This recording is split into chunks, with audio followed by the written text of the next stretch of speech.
How to restore deleted highlights and featured collection on Facebook app.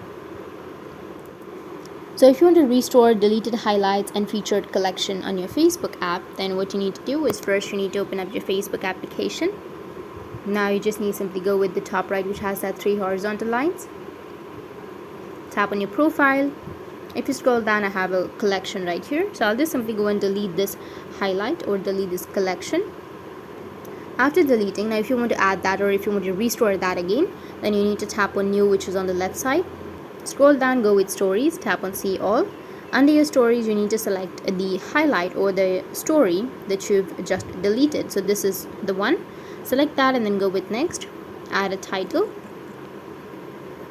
And now go with save. And that's it. That's how you can restore your deleted highlights and featured collection on your Facebook app. And if you have any questions, feel free to comment below. Thanks for watching.